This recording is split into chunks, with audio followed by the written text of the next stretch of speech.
지극히 작은 자를 섬기는 것이 나를 섬기는 것에 대해서 이야기하십니다. 그 이야기를 듣고 베드로는 이것이 지극히 작은 자를 섬긴다는 것, 그것이 사실은 용서에 관한 이야기라는 것을 캐치합니다. 그래서 예수님께 베드로가 묻습니다.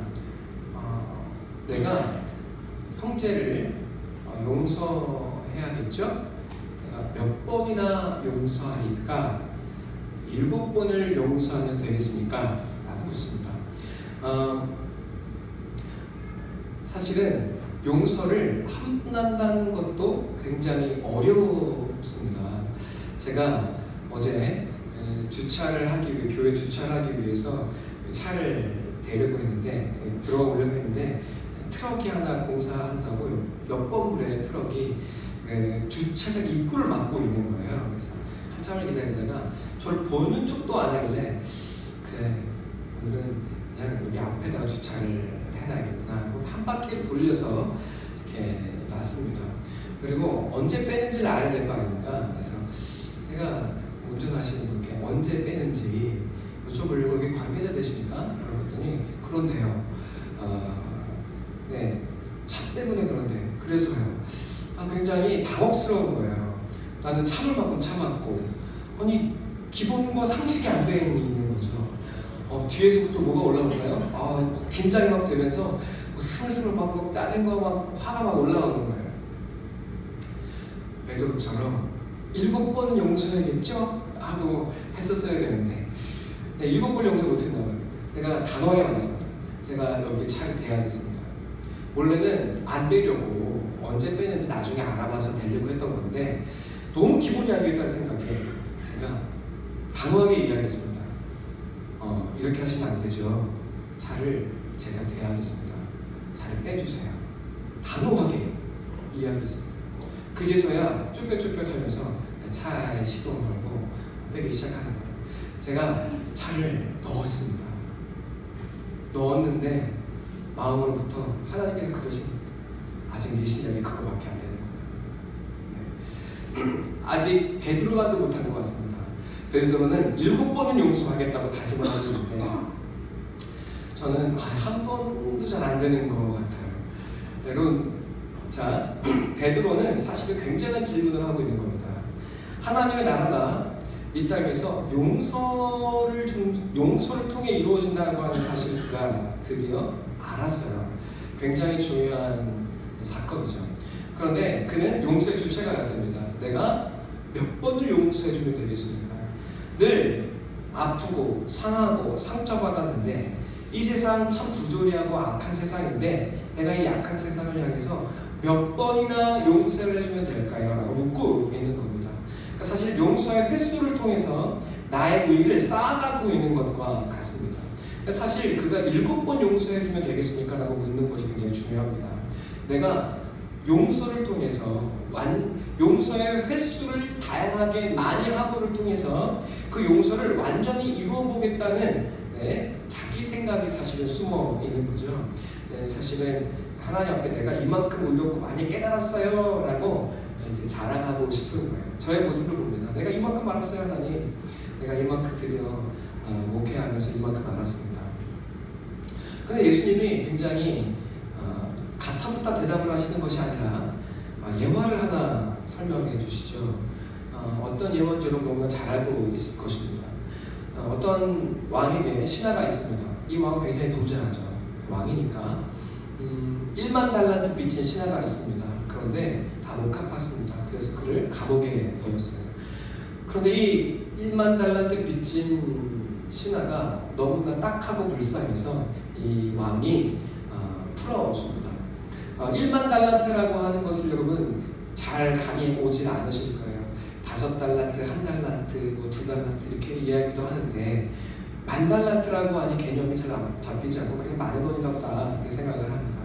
1달란트는 오늘날로 따지면 한 데나리오는 하루 품삯입니다. 그걸 한 10만원, 15만원 사이로 잡았을 때 1달란트는 그 1데나리온을 기준으로 한 성인이 먹지 않고 20년을 돈을 모으면 모을 수 있는 돈이 1달란트가 되겠습니다. 여러분 20명 모으면 먹지 않고 모으시면 얼마 모여요? 여러분 얼마 정도 모이십니까? 아니 뭐 20년 일해 봤어야 알죠. 그죠? 한 20년 먹지 않고 모으면 모을 수 있는 돈, 그 돈이 바로 1달란트입니다. 몇 달란트요? 1달란트. 근데 오늘 왕이 신하가 왕에게 진 빚은 얼마입니까? 10,000달란트예요. 10,000달란트. 20년 동안 모을 수 있는 돈이 대략 한 1, 2억 정도 된다면 10,000달란트는 한 몇 조 될 것 같습니다. 몇 조 되는 돈을 사기를 치는 거예요. 용서를 받고 나갔습니다. 용서받고 나갔는데 용서받은 10,000달란트 빚진 신하가 자기에게 100데나리온, 1데나리온, 10데나리온 빚진 사람을 만나서 왜 돈 안 갚아? 라고 멱살을 잡고 관가에 넘겨서 옥에 갇히게 했답니다. 그 이야기를 들은 왕이 열이 받았어요. 야, 내가 10,000달란트를 용서해 줬는데 네가 100달란트를 받으려고 했니? 하면서 다시 옥에 넣었더라 라는 이야기를 하는 것이 마태복음에 나와 있는 18장에 나와 있는 예수님의 비유입니다. 여러분 제가 이 이야기를 하는 이유가 뭘까요? 이 이야기에서 굉장히 중요한 것이 있습니다. 이 이야기의 포인트가 중요한 것은 용서해 주었다. 뭐 몇 번 용서해 주어야 하느냐? 10,000달란트 내가 빚진 자를 용서해라. 왜 용서하지 못하느냐? 우리를 채찍질하거나 혹은 정죄하기 위해서가 결코 아닙니다. 그럼 예수님께서 이 이야기를 하고 계시는 목적은 베드로가 지금 내가 얼마나 많이 용서를 해줘야 되는 내가 주체가 되어서 얼마나 많이 자주 용서를 해줘야 됩니까라는 횟수를 묻고 있는 이 베드로에게 이렇게 이야기하는 것입니다. 너는 상처 받은 것으로 생각하고 살아가지만 네가 받은 아픔, 네가 받은 피해, 네가 받은 억울함만을 너는 생각하고 있지만 그러나 사람이 살아가는 것은 사실은 부모를 아프게 하고 그리고 남편과 아내를 상하게 하고 그리고 자녀에게 늘 가슴 아프게 했던 우리의 인생은 사실은 피해자가 아니라 가해자의 인생인 거야 하고 하는 예수님이 말씀해주고 계시는 것입니다. 나는 아픔만 받고 살아왔는 줄 알았는데 예수의 말씀을 들어보니 사실은 나는 그렇지가 않더랍니다. 나는 늘 아내를 아프게 했고 남편을 가슴 아프게 하고 살아왔고 그리고 부모를 힘들게 했고 때때로는 자녀에게 늘 아픔과 상처만을 주며 살아오게 되는 것이 사람들의 삶이더라는 것입니다. 여러분 그런데 왜 우리가 아직까지 살아있습니까? 하나님이 여러분을 그런 죄인이여 늘 상처만을 가해주고 살아오는 나를 사랑하고 용서하고 품으셨기에 우리가 이제까지 살아 계시는 거라고 이야기하고 있는 것입니다. 여러분 이해가 되십니까? 용서의 횟수가 중요한 게 아니라 용서의 주체가 되려고 하는 것이 아니라 사실은 내가 이 하나님의 놀라운 사랑을 받고 있는 자라는 것을 깨닫게 되었을 때 여러분 우리는 용서가 저절로 이루어지는 삶을 살아가게 될 것이라고 말씀하고 계시는 것입니다. 베드로에게 야 내가 너에게 10,000달란트 용서해 주는 거야. 너는 그런데 나한테 횟수를 묻고 있니? 왜 그것밖에 안 돼? 라고 정죄하고 그리고 그를 비판하고 있는 것이 아니라 얘야 그런데 사실은 너는 하나님의 이해할 수 없고 깨달을 수 없고 갚을 수 없는 사랑의 선물을 받고 살아오고 있는 거야. 그 사랑을 그 은혜를 받는 자가 되기를 바래. 너가 가난한 자가 아니라 네가 상처받은 자가 아니라 사실은 아픈 자가 아니라 하나님의 놀라운 사랑을 받고 있는 사람이라는 거.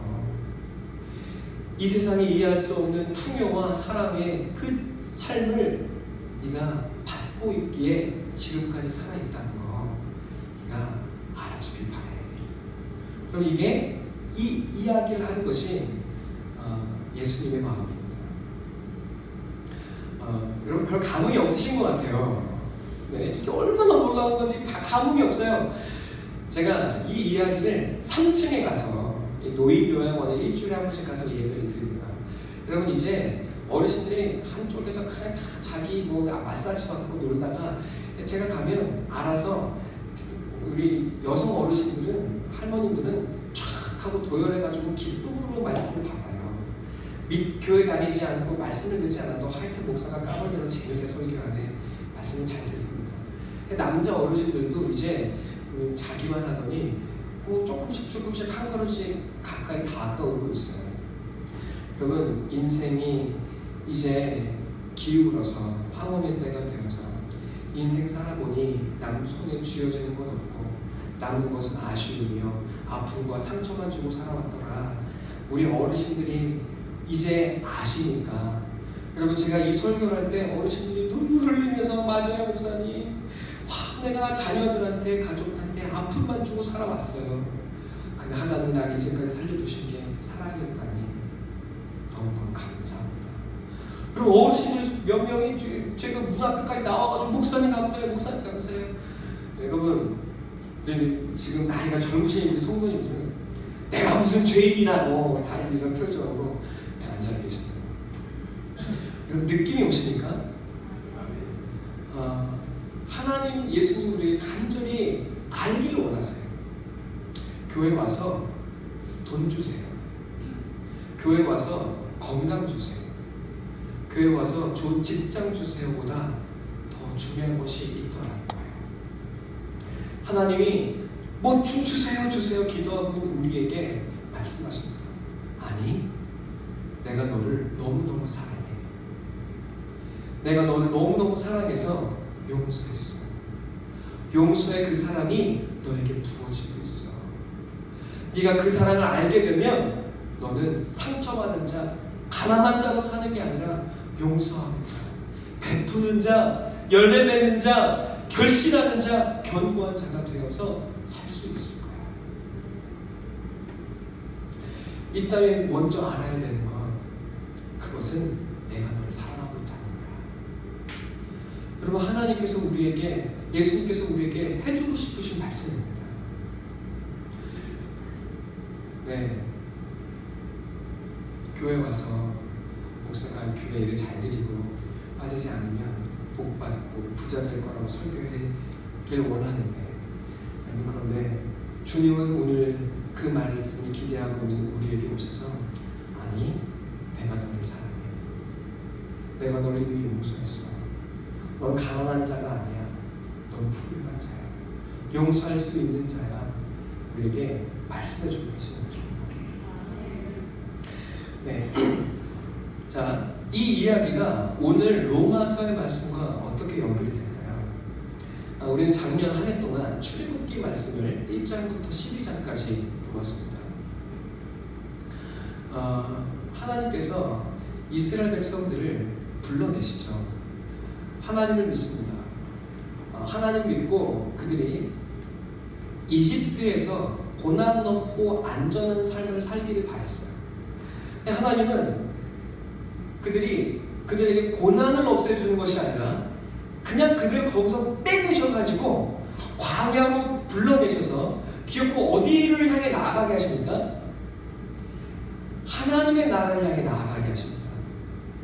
이스라엘 백성들이 이렇게 생각했을 거예요. 하나님, 내가 원하는 것은 이집트에서 잘 살게 해달라는 거지 나를 광야로 불러내시는 게 아니란 말입니다. 근데 하나님은 이스라엘 백성들을 굳이 믿게 하시고 택하시고 불러내셔서 여러분 광야를 지나가게 하시더라는 겁니다. 그런데 성경은 이렇게 이야기합니다.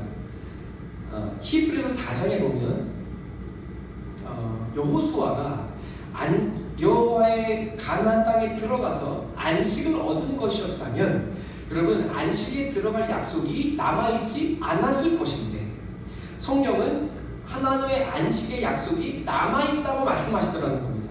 그러니까 이스라엘 백성이 가나안 땅에 들어갔지만 가나안 땅도 안식이 구원이 이루어진 땅은 아니더라는 거예요.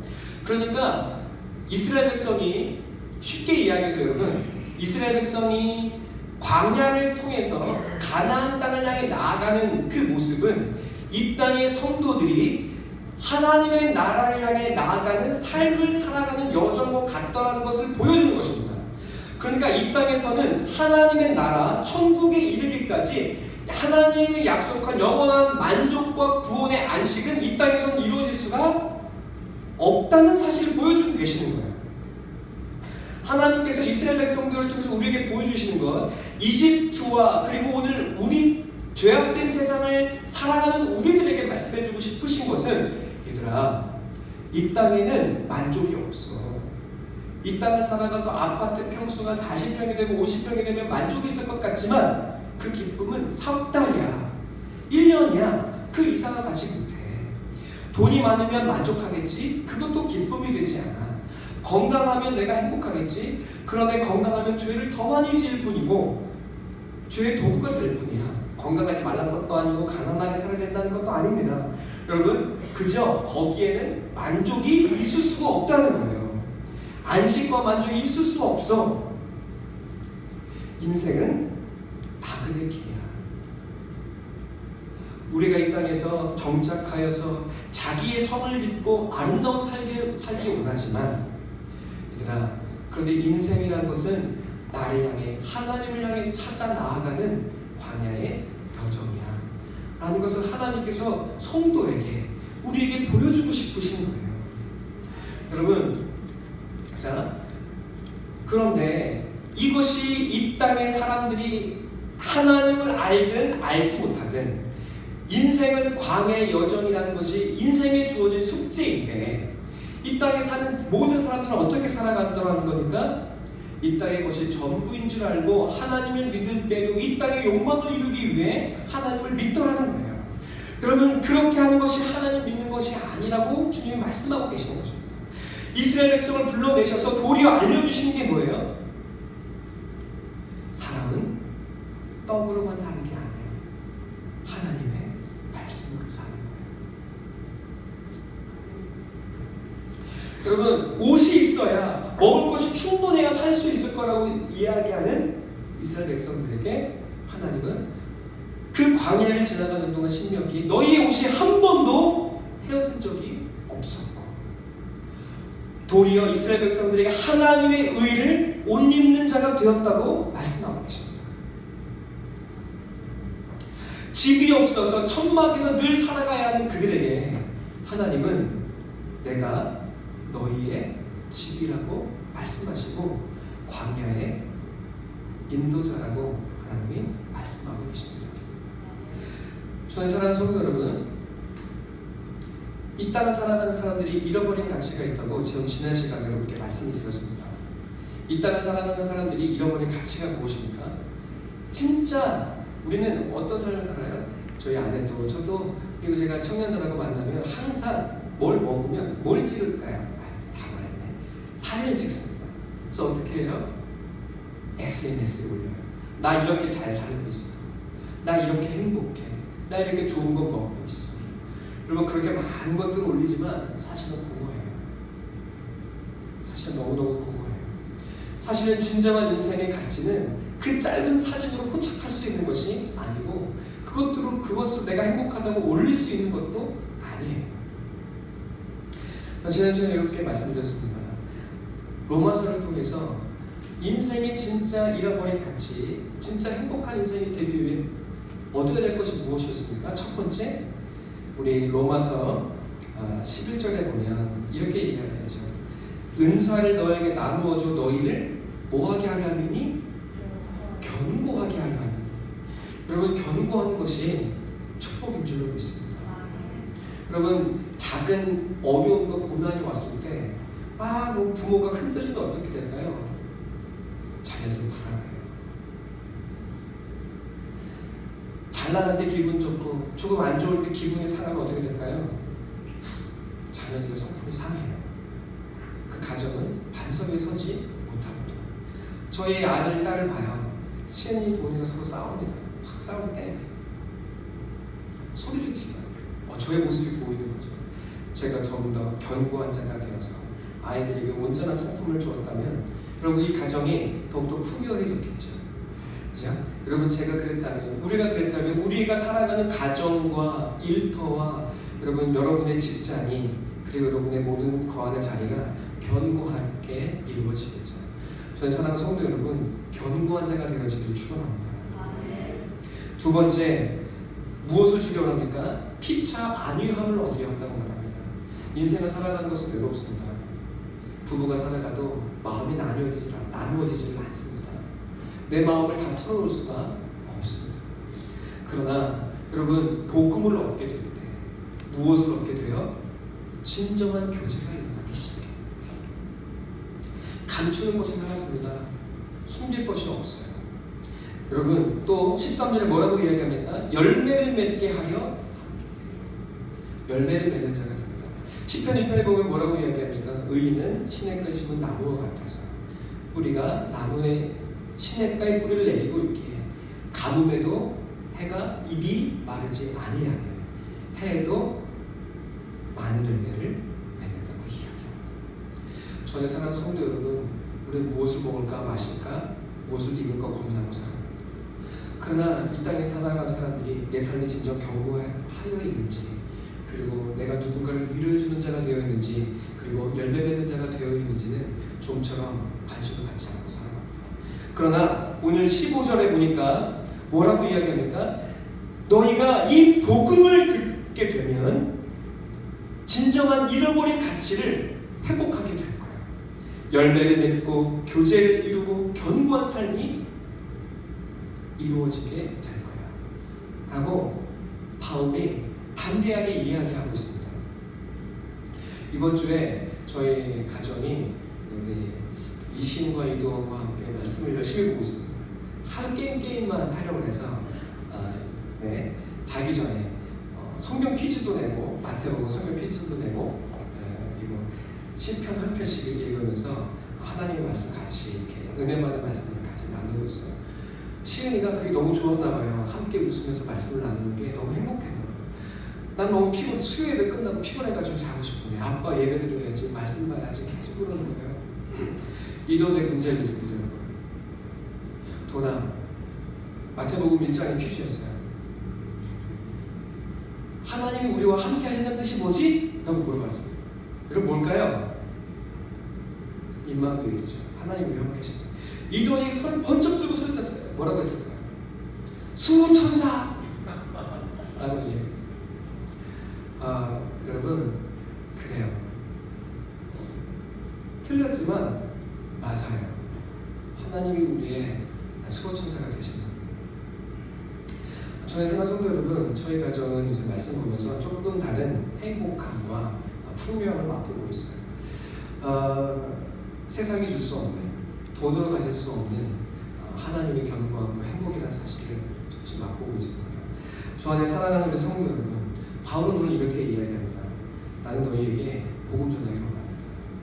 그러면 여러분이 견고하여지고 진짜 가정이 살만 나게 되고 가정이 수많은 열매가 맺혀서 더불어 살아가는 축복의 가정이 될 거라고 바울이 담대하게 이야기하고 있습니다. 자, 주 안에 사랑하는 성도 여러분, 이 땅의 사람들은 무엇을 얻기 원합니까? 돈과 명예와 건강을 얻기 원해요. 그런데 하나님은 우리에게 말씀하십니다. 아니, 베드로가 내가 얼마나 용서해 주어야 할까요? 물었을 때 그걸 아는 게 먼저, 용서하는 게 먼저가 아니라 네가 나에게 얼마나 큰 사랑과 용서를 받고 있는 자인지를 깨달아 알아서 사실은 내가 피해자가 아니라 용서하고 사랑받는 하나님의 사랑받는 자예요. 또 누군가를 용서할 수 있는 풍요의 사랑의 사람이라는 걸 알아야 돼 라고 말씀하신 것처럼, 여러분, 하나님이 우리에게 말씀하십니다. 내가 너희에게 내 아들, 내 복음 예수 그리스도를 너희에게 이미 주었노라 말씀하고 계신 줄 믿습니다. 17절 한번 볼까요? 복음에는 하나님의 의가 나타나서 라고 이야기하고 있어요. 이 복음에 들어간 하나님의 의가 뭐예요? 여러분, 이 하나님의 의는 예수 그리스도예요. 갈라디아서 4장에 뭐라고 얘기합니까? 3장에 뭐라고 얘기합니까? 율법 아래 한 의가, 하나님의 한 의가 나타났다고 얘기합니다. 그것이 바로 예수 그리스도라고 이야기합니다. 여러분, 복음에는 하나님의 의이신 예수 그리스도가 들어가 있어요.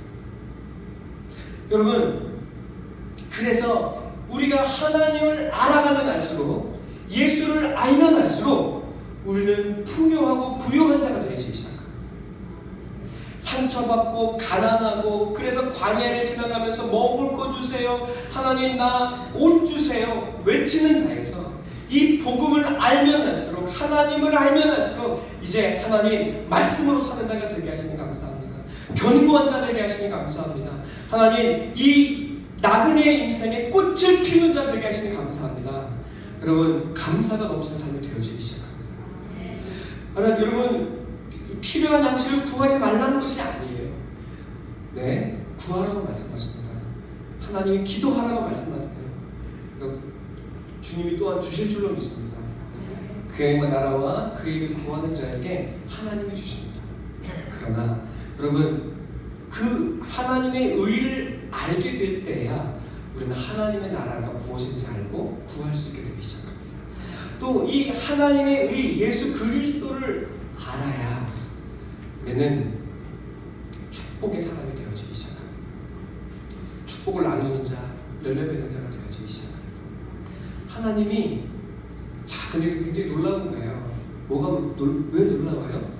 우리가 얼만큼 잘하느냐, 그거에 따라서 줄 게가 아니라 하나님의 복음은 이미 그 아들, 그 복, 그 의를 우리에게 주셨다고 시작하고 있습니다. 이미 용서한 그 사람, 이미 주신 그 복을 얼마나 큰지를 알게 될 때 우리는 우리의 인생을 넉넉하게 살아내기 시작하도록 합니다. 돈이 있어도 가난합니다. 그러나 돈이 없어도 영광스럽고 넉넉한 삶을 살 수 있습니다. 하나님 우리를 그런 사람으로 부르고 계십니다. 믿음에 이르게 하나니라는 말이 무엇일까요? 우리는 처음 어떻게 교회에 왔어요? 내가 하나님 믿겠다고 결단하고 교회에 왔어요. 그죠? 내가 하나님 믿겠다고, 예수 믿겠다고 교회에 왔어요. 남편 손에 붙들려, 아내 손에 붙들려, 그래 내가 한번 믿어보지 하고 이 자리에 찾아왔어요. 그러나 그 은혜, 그 말씀, 그 믿음이 더해질수록 여러분, 우리는 내가 믿었다고 이야기할 수 없게 되기 시작합니다. 하나님, 내가 믿었다고 시작했던 그 믿음이 시간이 가면 갈수록 모든 것이 주님의 은혜입니다. 나를 구원해 주시니 감사합니다. 나를 사랑해 주시니 감사합니다. 나를 향한 그 사랑의 믿음으로 우리는 감격하게 되고 놀라게 되고 충만하게 되기 시작하는 줄로 믿습니다. 자,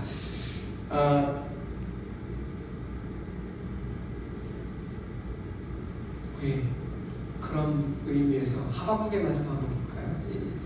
이것이 깨달아지신다면 여러분 이제 하박국의 말씀의 의미가 조금 다가오기 시작할 것입니다.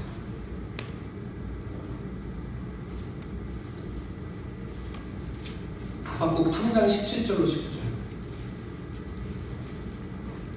함께 읽겠습니다. 17절로 19절 함께 읽겠습니다. 시작!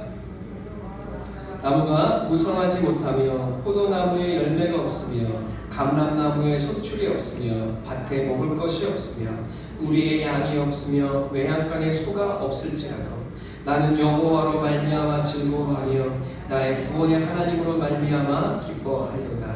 주 여호와는 나의 힘이시라. 나의 발을 사슴과 같게 하사 나를 나의 높은 곳으로 다니게 하시리로다. 여러분 이제 명절입니다. 가족들이 많이 모일 거예요. 가족들이 모이면 서로 가시도 맺혀 있고 또 찔리기도 하고 찌르기도 할 것입니다. 이 명절에 예수의 사랑으로 사랑하는 가족들을 끌어안고 사랑하시고 여러분 그렇게 이 땅에 잃어버린 가치를 회복하고 사랑의 잔치가 가득 열리는 명절이 되기를 간절히 소원하고 축원합니다. 여러분 그런 명절 아름답게 만들어 가시길 부탁드립니다. 시간에 제가 기도로 거듭의 기도